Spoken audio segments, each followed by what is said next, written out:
Here we are. We have issue 66, the review issue. So let's go ahead and get started. So the first thing we're going to talk about is the Heavy Corvette, the Imperialis. So this one is quite interesting, and I'll talk about a little bit of some of it as we get there. So, as befits a vessel built for the absolute ruler of the galaxy, the Imperialis was unique. At the behest of the Emperor, the Imperial starship designers were tasked with creating a bespoke vessel capable of traversing the galaxy using the most covert routes and at great speeds, using only the best components available, protected by the latest hull armor and the most efficient shields. The Imperialis was packed with the galaxy's most potent weaponry. Designs were drafted and plans submitted, with the Emperor personally choosing his preferred design.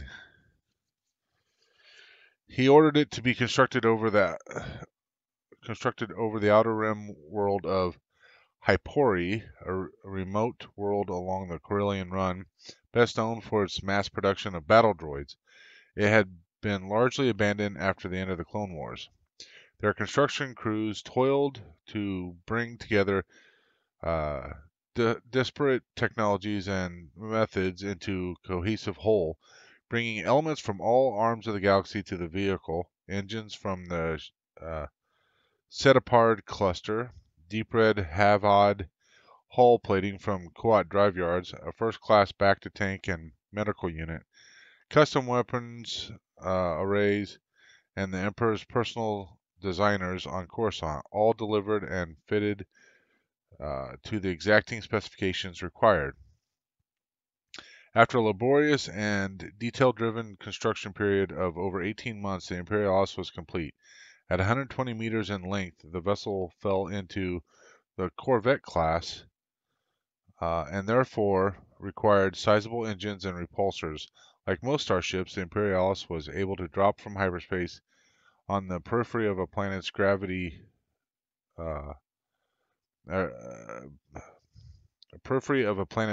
well, enter the atmosphere using its ion engines, and once within it, switch over to its powerful repulsors, which guided the vehicle effortlessly down. It was the way the Imperialis did all that, however, that made it very special. Smoothness of ride was an essential requirement for the Emperor, not only for his own personal comfort, but for the safety of the wealth of artifacts he carried aboard the ship in its deepest chamber. One of a kind, extensive modifications to the original Kasinga class heavy Corvette made the Imperialis unique. A strengthened subframe allowed for the installation of the automatic independently operated defensive package to protect the ship from any and all attacks. Blisteringly quick countermeasures meant that sneak attacks on the Imperialis were all but impossible, and powerful sensor suites and jamming systems let the Imperialis glide through the galaxy almost undetected. A Class 1 hyperdrive system made it one of the fastest Corvettes in the galaxy. Compact cockpit. While the Corvette was designed with the comparatively small cockpit and flight deck, it was packed with the highest grade components and systems for the captain and co-pilot. Literally every shipboard control was within easy reach. ultra-high specifications. The Emperor had many requirements for his personal vessel. The areas within which he walked matched the opulence and splendor of the imperial palace. Security was of paramount importance. To evade detection, the ship's transponder signal mimicked that of a neutron star, instantly confusing those attempting to locate and target the corvette. 6 hyperspace-capable escape pods fitted with modified V-wing hyperspace generators allowed His Excellency to retreat back to Coruscant should the need arise. The main reason for the Emperor's insistence on quality was to archive the Sith treasures within. To a galaxy fed on a diet of Imperial propaganda that discredited the bloated and irrelevant Republic, the history of the dark side was a rumor, but little more. In the Imperialis's deepest chamber lay a potted history of the Sith, a haven for the Emperor to continue his studies of the darkest regions of the Force, hidden away in plain sight for far from the curious eyes of even his apprentice, Darth Vader. Palpatine could use the Imperialis to further his ambitions. As a further safety measure, 2 of the Imperial elite royal guards were assigned to the ship, instructed to protect the Emperor's precious cargo with lethal force. They were corrupted by the dark side energies of the artifacts themselves. The end of the Imperialis. As with any other star-faring vehicle, the Imperialis required regular servicing, and for a vehicle composed of so many disparate technologies, that took time. The Corvette was sent to the orbital shipyard CC-24 above the planet Castell for its refit. Overseen by the shipyard's owners, Sinar Fleet Systems, but with the refit almost complete, the Imperialis was stolen by Lando Calrissian on the personal orders of the Emperor himself. A bounty hunter named Chaneth Ka, or Cha, was dispatched either to retrieve or destroy the vessel quietly. Luckily for Calrissian, Cha was a former partner of his colleague Lobot. Together they evaded their partners in crime, Alexin and Pavel, who had been turned by the dark side energies of the Sith artifacts, and escaped before the self-destruct sequence ran down and blew the Imperialis to scrap, along with its dark side treasures, or archive, sorry. I just invent words. Why not? Hijacking the Imperialis. Wrath of the Emperor. At the time of its hijacking, the Imperialis was the most coveted, or was almost completed, a refit at the Sinar Fleet Systems orbital shipyard CC-24, high above Castell on the busy Perlemian trade route. Under orders from Castell-based crime lord Papa Torin, a small team led by conman and gambler Lando Calrissian stole the Imperialis from under the nose of the Imperial commander Pascal. Along with a ragtag crew, which included assassins Pavel and Alexin, the Ugnaught Professor Savin Corin Peres, and Lando's friend and expert slicer Lobot, Calrissian stole the ship and escaped. Furious at the costly and inconvenient loss, the Emperor dispatched 3 Imperial Star Destroyers to intercept the ship, but before beginning their pursuit, the commander of the Star Destroyers were made a clear demonstration of the Emperor's anger, destroying orbital shipyard CC-24 with all hands. Interesting. The first appearance of the Imperialis in 2015's Marvel Comics Lando Part 1 saw the Corvette being refitted at the Sinar ship Fleet Systems orbit shipyard CC-24 high above the world of Castell in the colonies. This planet had been around in the Star Wars galaxy for over a decade, first appearing in Star Wars Gamer magazine back in 2002 in an article called Galactic Power Brokers. It's here that we learn that the separatist Shu Mai, president of the Commerce Guild during the Clone Wars, hailed from Castell. Very interesting. What do you guys think? Very interesting indeed. And since this was in 2015, this is actually part of canon. So Anything in the Marvel comics is actually canon. So that's pretty interesting. Yeah, so there you go. Okay, let's go to the next section. Life on Rodia. So we talked about Rodia once before, so I'm not going to really super dwell on this. It this really goes into depth about more or less what they kind of did for that affected their planet, you know, which we kind of talked about that before. So they did a lot of industrialization stuff and did a lot of hunting, so killed off a lot of the animals there, and so took care of a lot of the natural predators and that kind of stuff. So that was kind of a rough thing. And then they would import different creatures to be able to hunt, and so it's kind of a uh, cyclic type thing. So let's talk about the fine arts of aggression. The violent nature of the Rhodian people spilled over into their arts, as well as the day-to-day business of survival, with the seeds of their aggression reaching back to the earliest days of their society. Rhodians were encouraged to release their pent-up hostility by staging elaborately orchestrated fights on the order of the ruling Grand Protector. As centuries passed, these staged performances grew into passionate and grand theatrical tradition. Like many similar expressions of artistic energy, it was a backdoor way for extremist or radical philosophies to enter the mainstream consciousness, as artists with a political bent or those directly sponsored by political activists wove their ideals into the narrative of their plays and performances. Gosh, we don't see anything like that nowadays, do we? Food chain. As the natives of Rodia hunted the indigenous species to the brink of extinction, the ecosystem of the planet changed tremendously.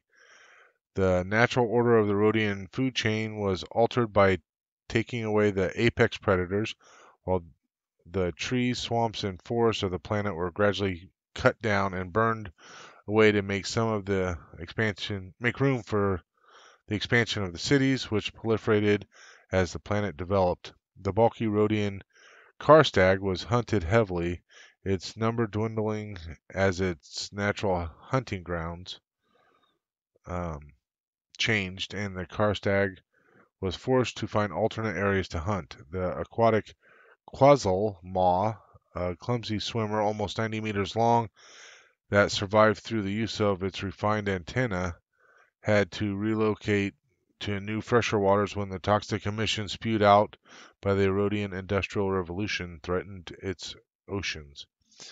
So yeah, there we go. Talked about that. Behind the scenes, throughout the history of the Star Wars saga, unused concepts have been repurposed for the use of wider galaxy, and the world of Rodia is no different. The underwater beast, known as the Quasal Maw, took its design cues from Ralph McQuarrie's painting commissioned for the illustrated Star Wars universe, showing a swamp slug and a dragon snake clashing in the murky swamps of Dagobah. So yeah, it didn't get used in Dagobah, but they did use it there. So there you go. Keeping up appearances, last little bit. The Grand Protector usually resided in the planetary capital Ishikawayama. There, inside the senatorial palace, the protection of the planet's domed shields gave respite from the searing heat and toxic atmosphere that centuries of industrial waste had belched into the skies. However, this uninviting industrial conurbation was not a place where the business of state would be best discussed with outsiders. Wisely, the Grand Protector used one of Rhodia's last remaining paradises to its best effect, giving only the best impression of this once lush and fertile world. There you go.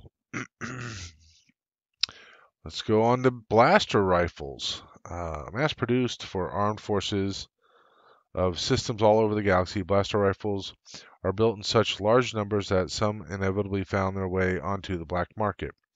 Heavy to carry and impossible to conceal, their chief appeal outside the military is to mercenaries, bounty hunters, and assassins, and settlers on untamed planets on the fringes of the galaxy. Regular blaster rifles typically weigh about 5 kilograms, although heavier models are made, and lighter versions for forces whose mobility is paramount. The smallest and lightest are carbines, which are fitted with a shorter barrel and smaller stock, trading range and accuracy for portability and convenience. Heavy blaster rifles are more powerful, oversized weapons that may weigh twice as much as standard blaster rifle, as well as being much longer and more awkward to handle. The focus of their design is stopping power over a long distance. Most models can be set to stun mode or full power, single shot or multi-fire. Standard rechargeable power packs have enough energy for 50 shots. Some cheap, light repeating blasters are designed for melee battles or close-up range crowd control, when actually does not matter so much as the ability to discharge multiple shots on full automatic. The corporate sector Blastech 500 riot gun and the Merson deck sweeper stun blaster are two such examples, one more lethal than the other. Types of blaster rifles, let's go ahead and cover this. Personal preference is not such a factor in obtaining a blaster rifle as it is with other ranged weapons. The rank and file members of military forces are issued theirs, while civilians usually have to rely on what they can find on the black market, which uh, is normally one of the examples shown here. However, the scale of galactic conflict means that there are generally some well-used old service rifles to be had, even if this means using weapons designed for the clumsy hands of a battle droid. For those whose priority is occasional personal protection against pirates or wild beasts, almost anything will serve, although it pays to make sure that it's easy to obtain supply of replacement ammunition. Those whose profession is likely to involve using a rifle on a more regular basis, such as smugglers and bounty hunters, are usually more choosy. For many, the size of military rifle means that a carbine, or at least a small blaster rifle such as an Imperial E11, is a better option. So here we have the Stormtroopers Blastech E11 blaster rifle, and as you can tell, it's much smaller. Boba Fett's EE3 carbine rifle. We have the Droid's E5 blaster rifle. The Clone Troopers DC 155, is it 155 or 15S blaster carbine. And then finally we have the Clone Troopers DC-15A blaster rifle. So significantly different. And if you look at these, like this one here, you can tell this is actually just a revolver that they put a stock on and did some stuff on the barrel with a scope. And so, yeah, kind of funny. Military service. The experience of Clone Wars did much to shape the military use of blaster rifles. The Clone Troopers standard issue Blastech DC-15A blaster gave the Republic forces significant firepower, but was a heavy 4.3 kilograms and awkwardly long. Despite its size, it was not a true repeating rifle, as the instability of the blaster gas reduced its accuracy under sustained fire. The other common weapons of the period was the Bactoid Armor Workshop E5 droid blaster carried by the Separatist battle droids, which was reverse engineered from a Blastech design. While crudely made and making no concessions to the comfort of a living user, large numbers of these weapons were in circulation after the Clone Wars. Imperial stormtroopers who followed the clones were armed with powerful, light, and compact rifles, made in vast numbers and seen throughout the galaxy. The Blastech E11 is easily the most universal, best recognized blaster in existence, with its folding stock making it compact as many as making it as compact as many carbines. Its clever engineering also makes it cheap to manufacture. Non-military blasters. The most common non-military blaster rifles are sporting blasters designed for hunting or target practice. More lightly built than rifles intended for use in combat, they are nevertheless popular with frontier dwellers looking for a defensive weapon, or snipers and assassins choosing the tools of their trade, all of whom find it more useful to be able to take accurate shots at extreme range than to be able to fight off a mass attack. And then finally, we get into our behind the scenes here, and you can see that there. So, like most of the blasters in the original trilogy, the Stormtroopers E11 blaster rifles were based on real weapons. The props used in A New Hope and The Empire Strikes Back were based on British Army Sterling Mark IV submachine guns provided by the hire company, Bapty and Company. So, the hire company, another example of how this is, produced in Britain. Uh, we would say the rental company here in the States, but they say hire company. Um, these were modified by removing the side mounting magazine, folding the stock forward, adding telescopic sights, a model originally fitted to World War II tanks, counter boxes, and other stick-on metal details. However, at the heart, these were still real working guns, and the filmmakers loaded them with blank cartridges to give the actors a cue to react to, plus a visual flair that the rotoscoping artists who animated the blaster bolts could use as a reference point. Eagle-eyed fans have spotted ejected cartridge casings in several scenes.